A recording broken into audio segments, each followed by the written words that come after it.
नमस्कार फ्रेंड्स।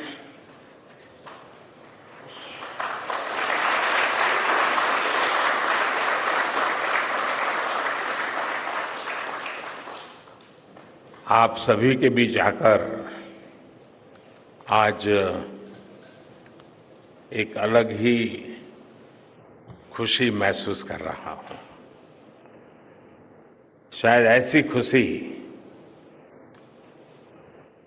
बहुत rare occasion होते हैं जब तन मन खुशियों से भर गया हो। और व्यक्ति के जीवन में कई बार ऐसी घटनाएं घटती हैं कि वो बेसब्री हावी हो जाती है। इस बार मेरे साथ भी ऐसा ही हुआ है।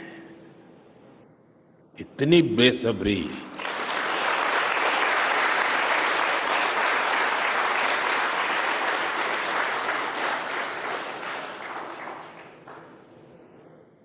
मैं साउथ अफ्रीका में था, फिर ग्रीस का कार्यक्रम था तो वहां चला गया, लेकिन मेरा मन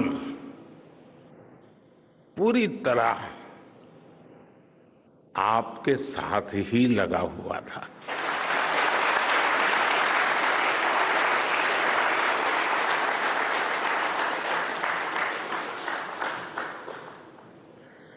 लेकिन कभी कभी लगता है कि मैं आप लोगों के साथ अन्याय कर देता हूं।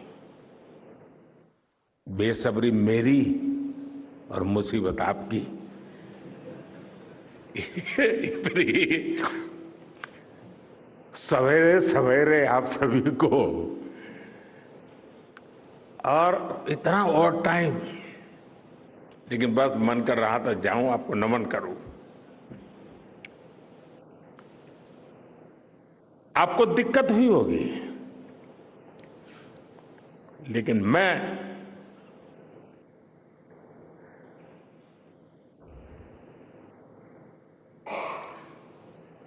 भारत में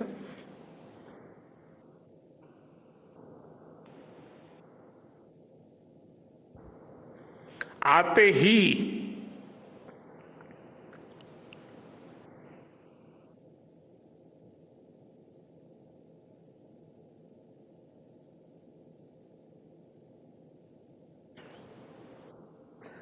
जल्द से जल्द आपके दर्शन करना चाहता था।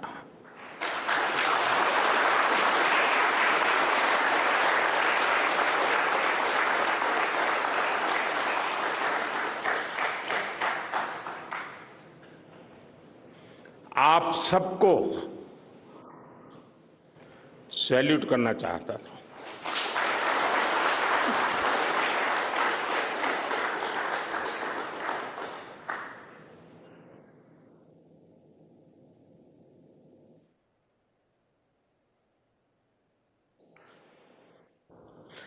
सैल्यूट आपके परिश्रम को, सैल्यूट आपके धैर्य को, सैल्यूट आपकी लगन को, सैल्यूट आपकी जीवटता को, सैल्यूट आपके जज्बे को। आप देश को जिस ऊंचाई पर लेकर गए हैं, ये कोई साधारण सफलता नहीं है। ये अनंत अंतरिक्ष में भारत के वैज्ञानिक सामर्थ्य का शंखनाद है।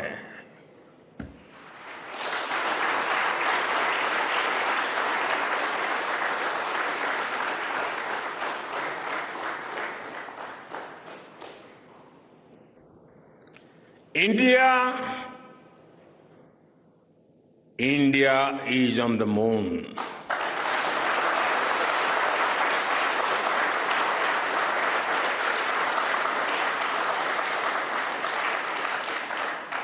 We have our national pride placed on the moon.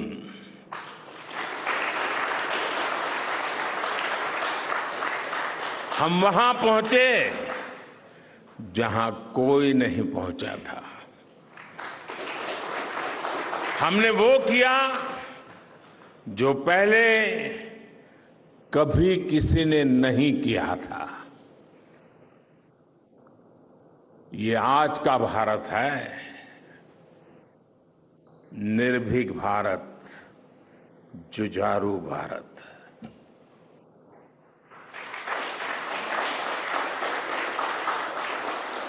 ये वो भारत है जो नया सोचता है, नए तरीके से सोचता है, जो डार्क जोन में जाकर भी दुनिया में रोशनी की किरण फैला देता है.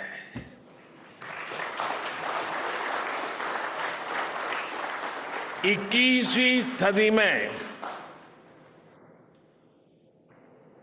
यही भारत दुनिया की बड़ी बड़ी समस्याओं का समाधान करेगा. मेरी आंखों के सामने 23 अगस्त का वो दिन, वो एक एक सेकंड बार बार घूम रहा है. जब टचडाउन कंफर्म हुआ तो जिस तरह यहां इसरो सेंटर में पूरे देश में लोग उछल पड़े, वो दृश्य कौन भूल सकता है. कुछ स्मृतियां अमर हो जाती है. वो पल अमर हो गया. वो पल इस सदी के सबसे प्रेरणादायी क्षणों में से एक है. हर भारतीय को लग रहा था कि विजय उसकी अपनी है. खुद महसूस करता था. हर भारतीय को लग रहा था कि जैसे वो खुद एक बड़े एग्जाम में पास हो गया है. आज भी बधाइयां दी जा रही हैं, संदेश दिए जा रहे हैं, और ये सब मुमकिन बनाया है आप सबने, आपने.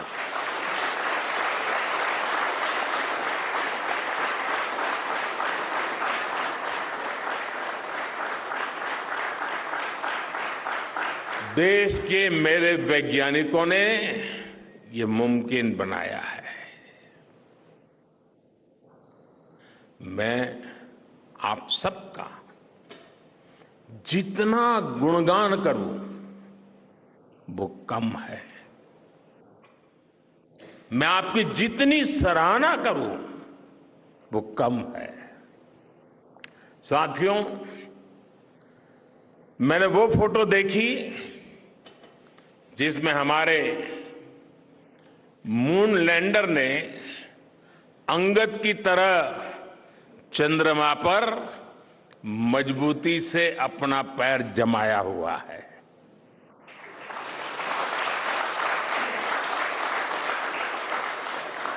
एक तरफ विक्रम का विश्वास है तो दूसरी तरफ प्रज्ञान का पराक्रम है.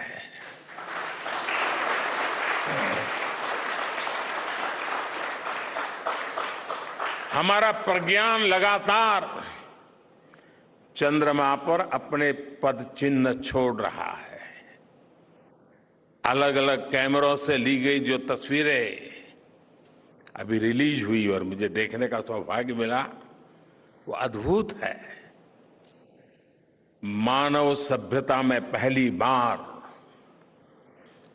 धरती के लाखों साल के इतिहास में पहली बार उस स्थान की तस्वीर मानव अपनी आंखों से देख रहा है। और ये तस्वीर दुनिया को दिखाने का काम भारत ने किया है।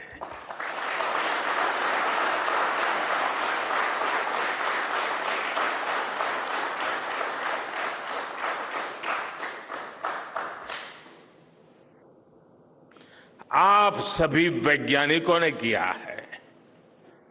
आज पूरी दुनिया भारत की साइंटिफिक स्पिरिट का, हमारी टेक्नोलॉजी का और हमारे साइंटिफिक टेम्परामेंट का लोहा मान चुकी है।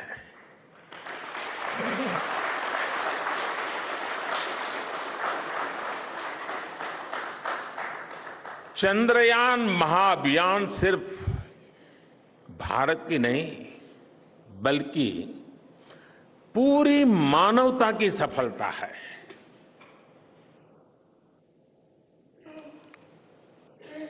हमारा मिशन जिस क्षेत्र को एक्सप्लोर करेगा, उससे सभी देशों के लिए मून मिशंस के नए रास्ते खुलेंगे। ये चांद के रहस्य को तो खोलेगा ही, साथ ही धरती की चुनौतियों के समाधान में भी मदद करेगा। आपकी इस सफलता के लिए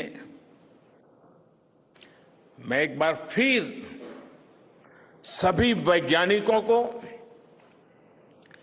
टेक्नीशियंस, इंजीनियर्स और चंद्रयान महाअभियान से जुड़े सभी सदस्यों को बधाई देता हूं।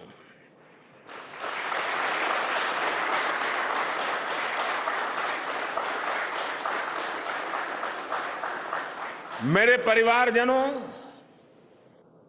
आप जानते हैं कि स्पेस मिशंस के टच डाउन पॉइंट को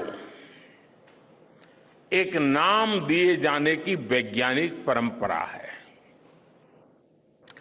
चंद्रमा के जिस हिस्से पर हमारा चंद्रयान उतरा है, भारत ने उस स्थान के भी नामकरण का फैसला लिया है।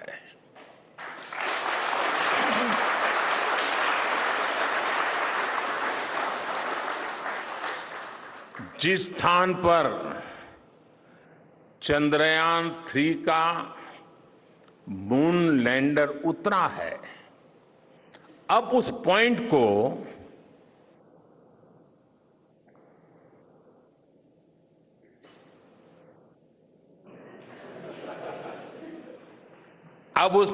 को शिव शक्ति के नाम से जाना जाएगा।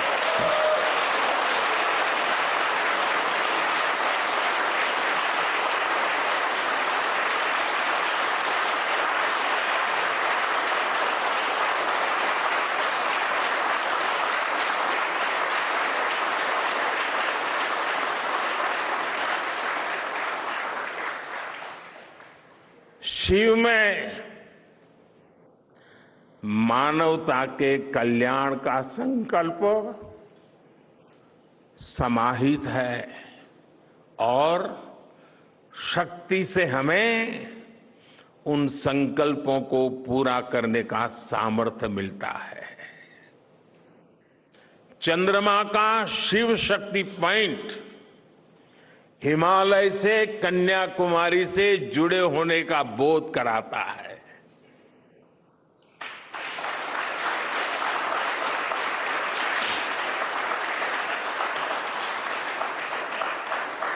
हमारे ऋषियों ने कहा है, येन येन कर्माण्य पशो मनीषिणो यज्ञे कुण्वन्ति वित्तेषु धीरः यत्पूर्व यक्ष्मन्तः प्रजानां तन्मे मनः शिव संकल्पमस्तु। अर्थात जिस मन से हम कर्तव्य कर्म करते हैं, विचार और विज्ञान को गति देते हैं और जो सबके भीतर मौजूद है, वो मन शुभ और कल्याणकारी संकल्पों से जुड़े।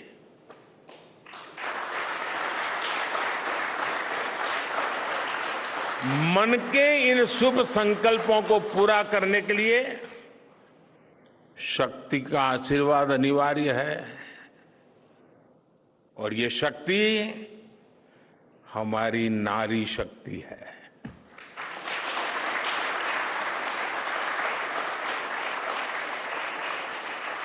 हमारी माताएं बहनें हैं। हमारे यहां कहा गया है, सृष्टि स्थिति विनाशानां शक्ति भूते सनातनी। अर्थात निर्माण से प्रलय तक पूरी सृष्टि का आधार नारी शक्ति ही है।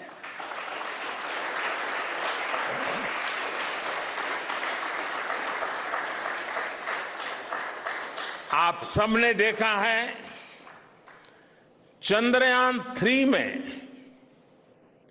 देश ने, हमारी महिला वैज्ञानिकों ने,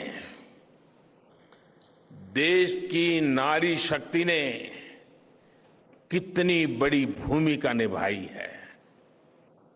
चंद्रमा का शिव शक्ति पॉइंट सदियों तक भारत के इस वैज्ञानिक और दार्शनिक चिंतन का साक्षी बनेगा।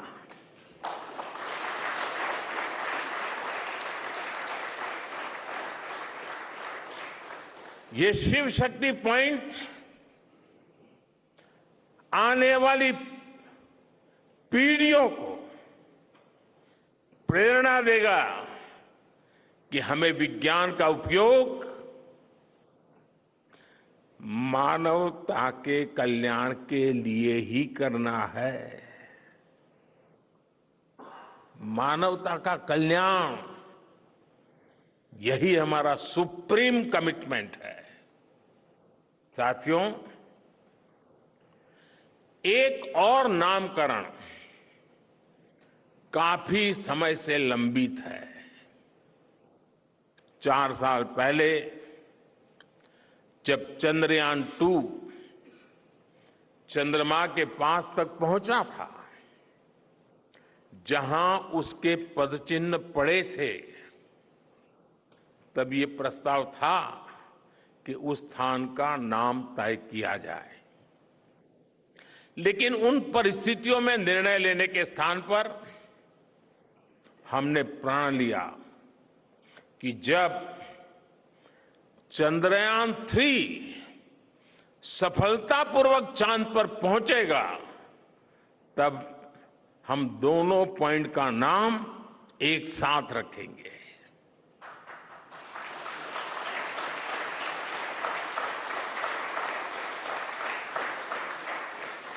और आज मुझे लगता है कि जब हर घर तिरंगा है, जब हर मन तिरंगा है और चांद पर भी तिरंगा है, तो तिरंगा के सिवाय चंद्रयान 2 से जुड़े उस स्थान को और क्या नाम दिया जा सकता है।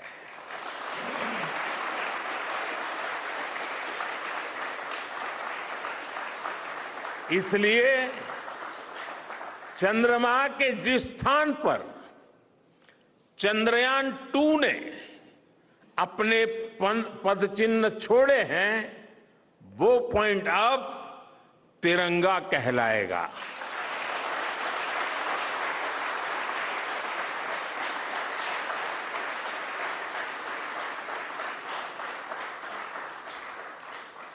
ये तिरंगा पॉइंट भारत के हर प्रयास की प्रेरणा बनेगा।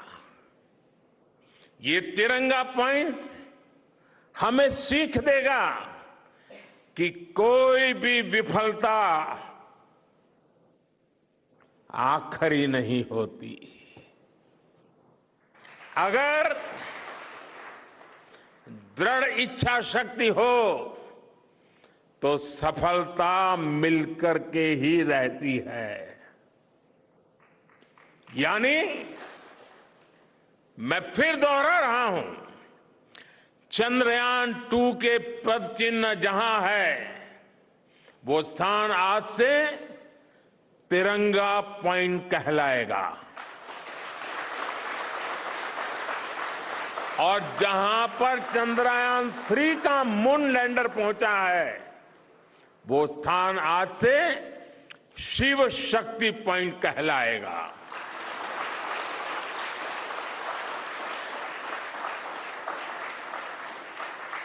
साथियों, आज भारत दुनिया का चौथा ऐसा देश बन चुका है जिसने चंद्रमा की सतह को छुआ है। ये सफलता तब और अधिक बड़ी हो जाती है जब हम ये देखते हैं कि भारत ने अपनी यात्रा कहां से शुरू की थी। एक समय था जब भारत के पास जरूरी तकनीक नहीं थी, सहयोग भी नहीं था। हमारी गिनती थर्ड वर्ल्ड यानी थर्ड रो में खड़े देशों में होती थी। थर्ड वर्ल्ड थर्ड रो में खड़े हुए लोगों में होती थी। वहां से निकलकर आज भारत दुनिया की 5वीं सबसे बड़ी अर्थव्यवस्था बना है।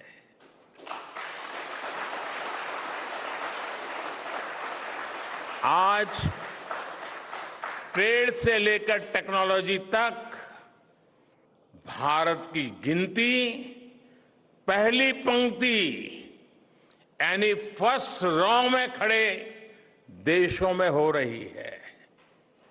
यानी थर्ड रो से फर्स्ट रो तक इस यात्रा में इसरो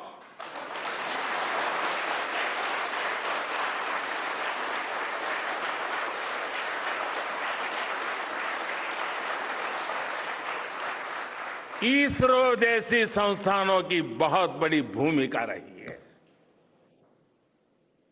आपने आज मेक इन इंडिया को चांद तक पहुंचा दिया है।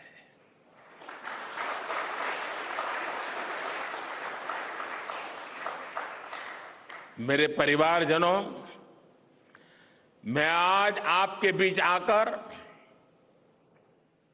विशेष तौर पर देशवासियों को आपकी मेहनत के बारे में बताना चाहता हूं। जो मैं बातें बता रहा हूं वो आपके लिए नई नहीं है, लेकिन आपने जो किया है, जो साधना की है, वो देशवासियों को भी पता होना चाहिए। भारत के दक्षिण हिस्से से चंद्रमा के दक्षिणी ध्रुव तक चंद्रयान की ये यात्रा आसान नहीं थी। मून लैंडर की सॉफ्ट लैंडिंग सुनिश्चित करने के लिए हमारे वैज्ञानिकों ने इसरो की रिसर्च फैसिलिटी में आर्टिफिशियल मून तक बना डाला। इस आर्टिफिशियल मून पर विक्रम लैंडर को अलग अलग तरीके से सरफेस पर उतारकर उसका टेस्ट किया गया था। अब इतने सारे एग्जाम देकर हमारा मून लैंडर वहां गया है तो उसे सक्सेस मिलनी ही मिलनी थी।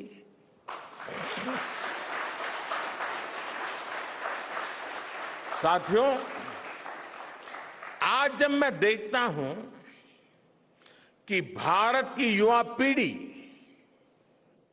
साइंस को लेकर, स्पेस को लेकर, इनोवेशन को लेकर इतनी एनर्जी से भरी हुई है, तो उसके पीछे हमारे ऐसे ही स्पेस मिशंस की सफलता है।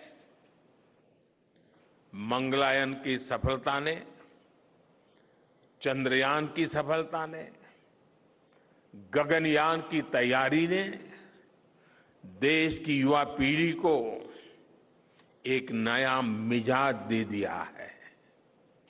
आज भारत के छोटे छोटे बच्चों की जुबान पर चंद्रयान का नाम है। आज भारत का हर बच्चा आप वैज्ञानिकों में अपना भविष्य देख रहा है। इसलिए आपकी उपलब्धि सिर्फ ये नहीं है कि आपने चांद पर तिरंगा लहराया, लेकिन आपने एक और बड़ी उपलब्धि हासिल की है, और वो उपलब्धि है भारत की पूरी पीढ़ी को जागृत करने की, उसे नई ऊर्जा देने की।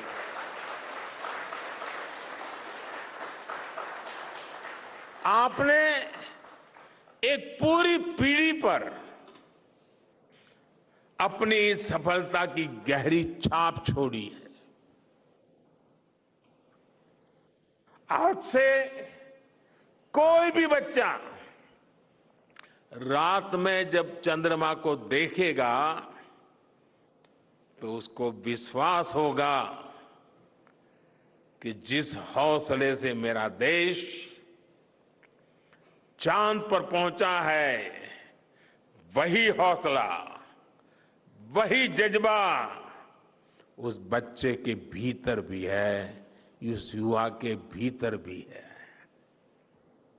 आज आपने भारत के बच्चों में आकांक्षाओं के जो बीज बोए हैं, कल वो वट वृक्ष बनेंगे और विकसित भारत की नींव बनेंगे।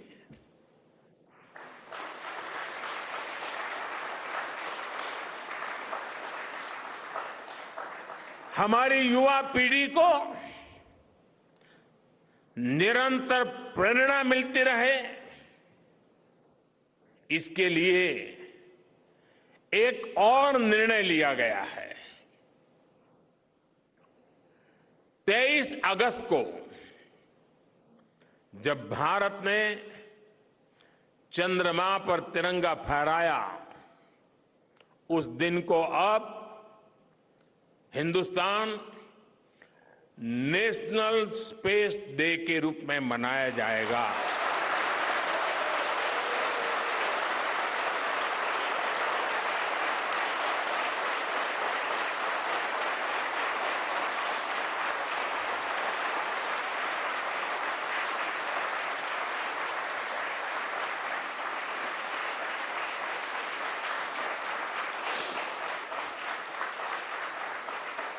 जब हर वर्ष national space day science, technology और इनोवेशन की स्पिरिट को सेलिब्रेट करेगा, हमें हमेशा हमेशा के लिए प्रेरित करता रहेगा।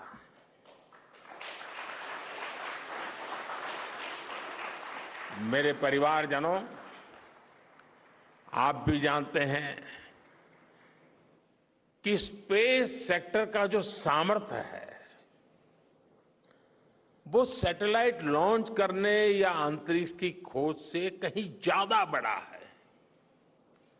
स्पेस सेक्टर की एक बहुत बड़ी ताकत है जो मैं देखता हूं, वो है ईज ऑफ लिविंग और ईज ऑफ गवर्नेंस। आज देश में स्पेस एप्लीकेशंस को गवर्नेंस के हर पहलू से जोड़ने की दिशा में बहुत बड़ा काम हुआ है। आप लोगों ने जब मुझे प्रधानमंत्री के रूप में काम का दायित्व दिया, तो प्रधानमंत्री बनने के बाद मैंने भारत सरकार के जॉइंट सेक्रेटरी लेवल के ऑफिसर्स की स्पेस साइंटिस्ट के साथ एक वर्कशॉप करवाई थी और इसका मकसद ये था कि गवर्नेंस में, शासन व्यवस्था में ट्रांसपेरेंसी लाने में स्पेस सेक्टर की ताकत का ज्यादा से ज्यादा इस्तेमाल कैसे करें। तब किरण जी शायद हम लोगों के साथ काम करते थे। इसी का नतीजा था जब देश ने स्वच्छ भारत अभियान शुरू किया, शौचालयों का निर्माण शुरू किया, करोड़ों घरों को बनाने का अभियान चलाया। तो इन सब के मॉनिटरिंग के लिए, उसकी प्रगति के लिए स्पेस साइंस ने बहुत मदद की। आज देश में दूर दराज के इलाके में एजुकेशन, कम्युनिकेशन और हेल्थ सर्विसेज पहुंचाने में स्पेस सेक्टर की बहुत बड़ी भूमिका है। इन दिनों आजादी के अमृत महोत्सव के निमित्त जो जिले जिले में अमृत सरोवर बन रहे हैं, उसका भी टैगिंग, उसके भी मॉनिटरिंग स्पेस के द्वारा ही हो रही है। बिना स्पेस टेक्नोलॉजी के हम टेलीमेडिसिन और टेली एजुकेशन की कल्पना तक नहीं कर सकते। स्पेस साइंस ने देश के रिसोर्सेज के ऑप्टिमम यूटिलाइजेशन में भी बहुत मदद की है। हमारे देश के एग्रीकल्चर सेक्टर को ताकत देने में, मौसम का अनुमान लगाने में स्पेस सेक्टर जो मदद करता है, वो देश का हर किसान जानता है। आज वो देख लेता है अपने मोबाइल पर अगले सप्ताह मौसम का क्या हाल है। देश के करोड़ों मछुआरों को आज नाविक सिस्टम से जो सटीक जानकारी मिल रही है, वो भी आप ही की देन है। आज जब देश में बाढ़ आती है, कोई प्राकृतिक आपदा आती है, भूकंप आता है, तो हालात की गंभीरता का पता लगाने में आप सबसे पहले आगे आते हैं। जब साइक्लोन आता है तो हमारी सैटेलाइट्स उसका सारा रूट बताती हैं, सारी टाइमिंग बताती हैं और लोगों की जान भी बचती है, संपत्ति भी बचती है। और सिर्फ साइक्लोन के कारण जो संपत्ति बचती है ना, उसका अगर जोड़ लगा दें तो आज स्पेस का जो खर्चा है उससे वो ज्यादा हो जाता था।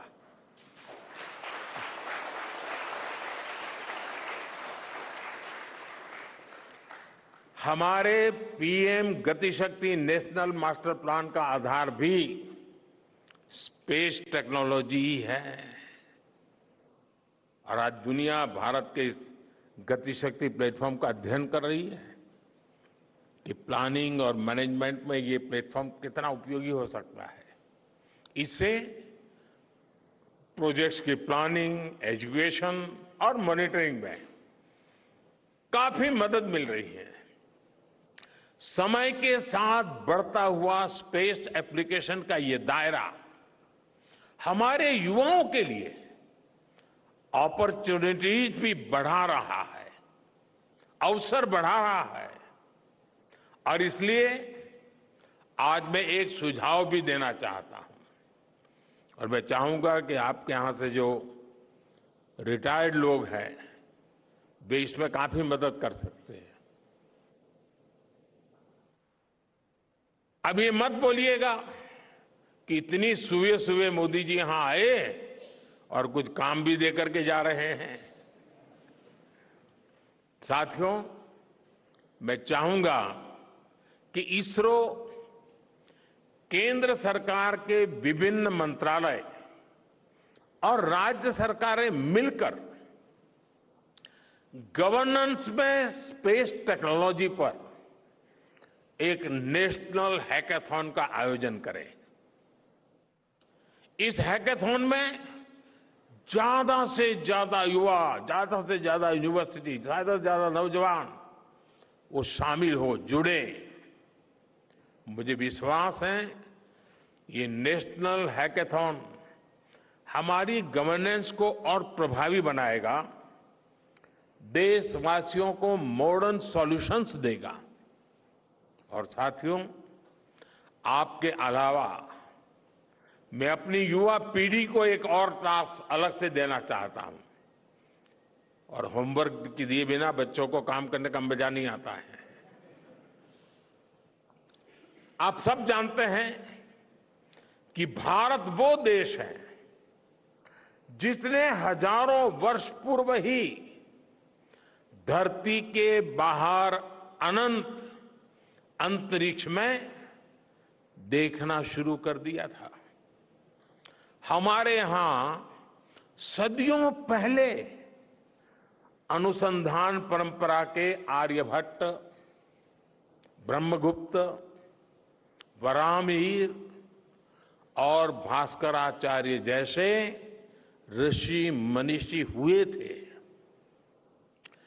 जब धरती के आकार को लेकर भ्रम था, तब आर्यभट्ट ने अपने महान ग्रंथ आर्यभट्टीय में धरती के गोलाकार होने के बारे में विस्तार से लिखा था। उन्होंने एक्सिस पर पृथ्वी की रोटेशन और उसकी परिधि की गणना भी लिख दी थी। इसी तरह सूर्य सिद्धांत जैसे ग्रंथों में भी कहा गया है, सर्वत्रैव महिगोले, सर्वत्रैव महिगोले स्वस्थानम उपरि स्थितम मन्यन्ते खेयतो गोलस तस्य क्व ऊर्ध्वम क्व वादः।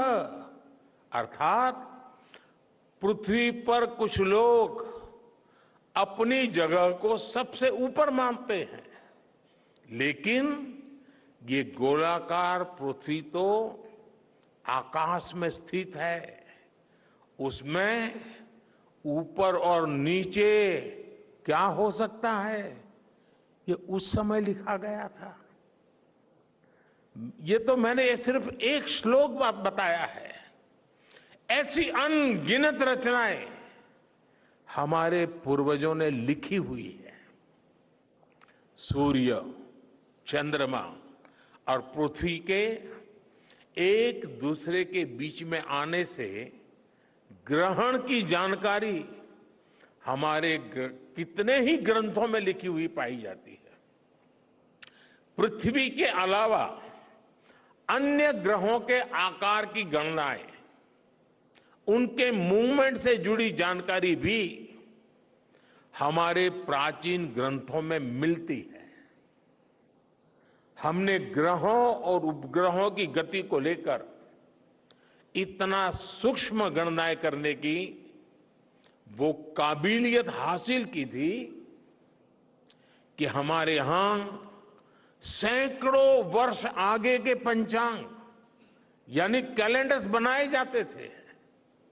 इसलिए मैं इससे जुड़ा एक टास्क अपनी नई पीढ़ी को देना चाहता हूं, स्कूल कॉलेज के बच्चों को देना चाहता हूं। मैं चाहता हूं कि भारत के शास्त्रों में जो खगोलीय सूत्र है उन्हें साइंटिफिकली प्रूव करने के लिए, नए सिरे से उनके अध्ययन के लिए नई पीढ़ी आगे आए। ये हमारी विरासत के लिए भी जरूरी है और विज्ञान के लिए भी जरूरी है। आज जो स्कूल के, कॉलेज के, यूनिवर्सिटी के स्टूडेंट्स हैं, रिसर्चर्स हैं, उन पर एक तरह से ये दोहरा दायित्व है।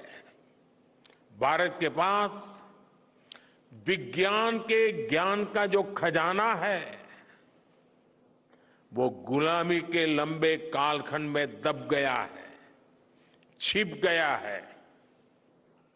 आजादी के इस अमृत काल में हमें इस खजाने को भी खंगालना है, उस पर रिसर्च करनी है और दुनिया को भी बताना है।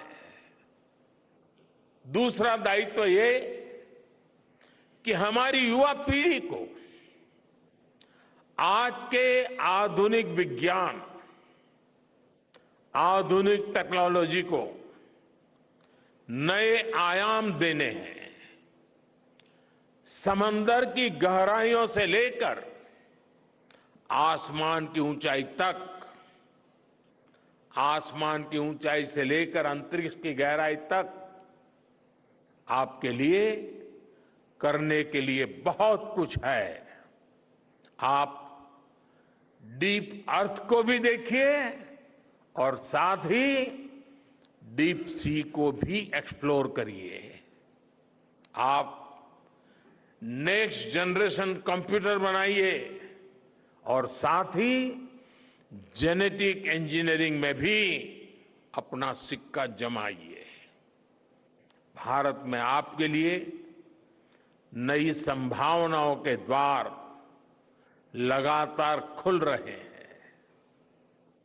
21वीं सदी के इस कालखंड में जो देश साइंस और टेक्नोलॉजी में बढ़त बना ले जाएगा, वो देश सबसे आगे बढ़ जाएगा। साथियों, आज बड़े बड़े एक्सपर्ट्स कह रहे हैं कि अगले कुछ वर्षों में भारत की स्पेस इंडस्ट्री $8 बिलियन से बढ़कर $16 बिलियन की हो जाएगी। सरकार भी इस बात की गंभीरता को समझते हुए स्पेस सेक्टर में लगातार रिफॉर्म कर रही है। हमारे युवा भी कमर कसकर तैयार है। आपको जानकर सुखद आश्चर्य होगा कि पिछले 4 साल में स्पेस सेक्टर में काम करने वाले स्टार्टअप्स की संख्या 4 से बढ़कर करीब करीब 150 हो गई है। हम कल्पना कर सकते हैं कि अनंत आकाश में कितनी अनंत संभावनाएं भारत का इंतजार कर रही हैं। वैसे कुछ दिन बाद 1 सितंबर से माईगॉव हमारे चंद्रयान मिशन को लेकर बहुत बड़ा क्विज कंपटीशन लॉन्च करने वाला है। हमारे देश के स्टूडेंट्स इससे भी शुरुआत कर सकते हैं। मैं देश भर के स्टूडेंट से आग्रह करूंगा कि आप सभी बड़ी संख्या में इससे जुड़े। मेरे परिवारजनों, देश की भावी पीढ़ी को आपका मार्गदर्शन बहुत आवश्यक है। आप जो इतने सारे इंपॉर्टेंट मिशंस पर काम कर रहे हैं, वो आने वाली पीढ़ी ही आगे ले जाने वाली है। आप उन सभी के रोल मॉडल हैं। आपकी रिसर्च और आपकी वर्षों की तपस्या, मेहनत ने साबित किया है कि आप जो ठान लेते हैं वो आप करके दिखाते हैं। देश के लोगों का विश्वास आप पर है और विश्वास कमाना छोटी बात नहीं होती है दोस्तों। आपने अपनी तपस्या से विश्वास कमाया है।